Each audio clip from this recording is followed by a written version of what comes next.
ఒకసారి ఆలోచించండి చూడండి, మీకు ఇష్టమైన వారు మరొకరిని పెళ్లి చేసుకుంటుంటే గుండెకు ఎంత బాధ కలుగుతుందో. అలాంటి బాధను స్వయంగా భగవాన్ శ్రీకృష్ణుడు కూడా అనుభవించారా? అలాగే రుక్మిణీదేవికి రాధాజీ పట్ల ఈర్ష్య ఉండేదా? రుక్మిణీదేవి ఎవరు అని తెలిస్తే మీరు ఆశ్చర్యపోతారు. అసలు రాధా కృష్ణుల మరణం జరిగిందా అనేది అతి పెద్ద ప్రశ్న.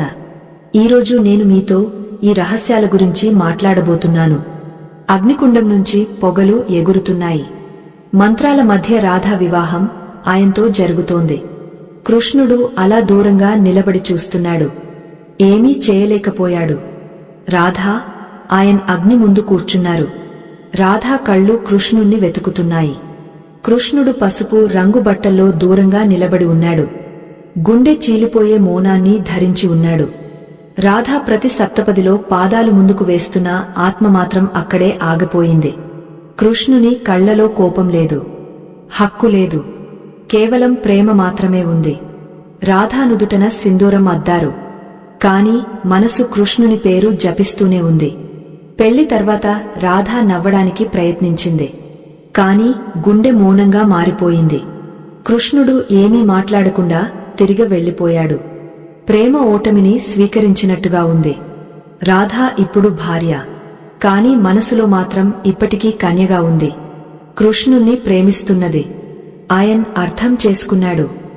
రాధా శరీరాన్ని పొందాడు, కాని మనసు మాత్రం బృందావనంలోనే ఉంది. రాధా పెళ్లి జరిగింది, కాని ప్రేమ ఎప్పుడూ షరతులకు కట్టుబడదు. ఆయన మొదటిసారి రాధా కళ్లలోకి చూసి అడిగాడు, నువ్వు నాదేనా అని.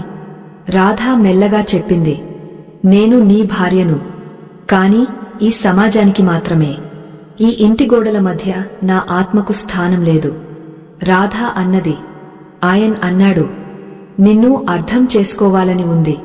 కాని రాధా తల వంచుకుంది. రాధా మాట్లాడింది, కృష్ణుడు నా అంతరంగంలో ఉన్నాడు. అక్కడ ఎవరూ ప్రవేశించలేరు. నిన్ను ఆపలేను, కాని పొందలేను కూడా.